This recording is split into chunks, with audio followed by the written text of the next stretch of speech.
Muravsky Trail or Murava Route was an important trade route and, according to the Russian historiography, a favorite invasion route of the Crimean Tatars during the Russo-Crimean Wars of the 16th and early 17th centuries. As described in the book to the Great Chart of Muscovy, the route went north from the Tatar fortress of Or Qapı, the gateway of the Crimean Peninsula, east of the Dnieper, to the Russian fortress of Tula, 193 kilometers south of Moscow. To avoid major river crossings, the route followed the high ground between the basins of the Dnieper and Don, making an almost straight line from the Dnieper bend to Tula. It ran mostly through thinly populated tallgrass steppe country, avoiding forests, marshes and river crossings. Apart from the main route, there were a number of branches and bypaths, of which the Crimean Trail and the Izium Trail were by far the most important. Between 1500 and 1550 there were 43 Tatars raids using this trail. In the wake of the Russo-Crimean War, it became increasingly clear that only a defense line south of the main Zasekna would put an end to annual incursions.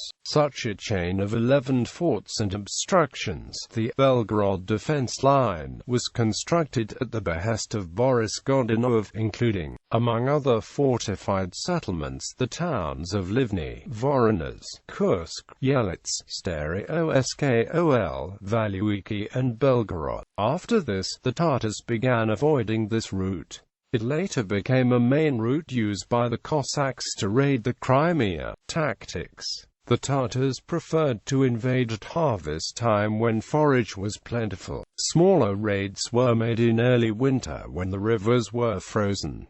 Davis says that their journey to Moscow took 55 days. Larger raids were led by the Khan in person. The core of his force was a guard of 1,000 musketeers with light artillery and supply carts that could be formed into a Wagenburg. The main force consisted of horse archers with reflex bows and short stirrups. They also had sabers and lances, and the richer ones might have chainmail, helmets or muskets.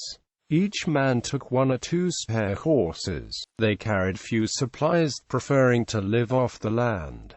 The army traveled in columns. Beauplan estimated a column as 800 to 1,000 paces across and up to 10 leagues long. It was an amazing sight, since 80,000 Tatars are accompanied by more than 200,000 horses. On nearing enemy territory, they camped for a few days and sent out scouts to be sure there were no significant forces in the area. After penetration, they sent out 2 wings of up to 10,000 men each from the main body to sweep the country for 10 or 12 leagues around, taking women, children, horses, sheep and cattle, and those men who chose not to resist. When the wings returned to the main corps, other wings were sent out in the same manner. Having harvested an area, they withdrew by a different route. They did not waste time attacking fortified towns and avoided fighting organized forces unless they were forced to defend themselves.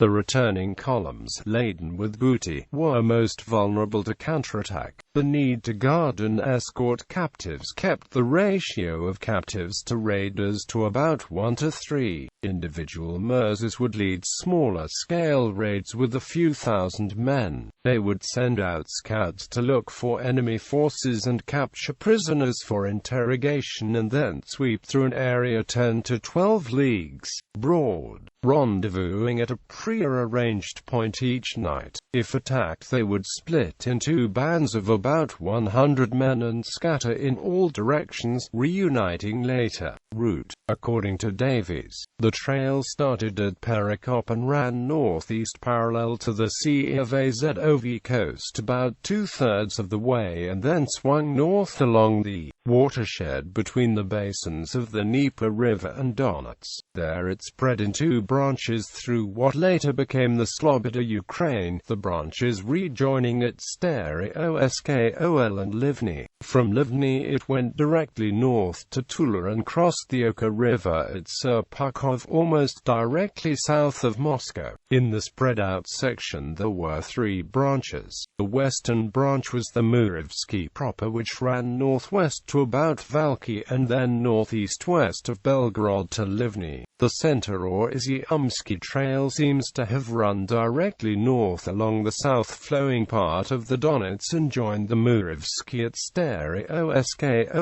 The eastern Akalmius branch ran east of the Don.It and joined the others south of Livny. East of these was a route used by the Lesser Nogai horde which ran from Azov to Livny. The Nogai road proper was much farther east and ran from near Stalingrad through Kozlov to the Oga at Ryazan. He also mentions three trails running northwest from Perekop to Galicia. The Zani Trail went north toward Kiev with a branch at the latitude of Cherkasy going west to Galicia. The Kuzman Trail followed the south bank of the Bug and the Wolsky Trail followed the shore of the Black Sea and then the Dniester River.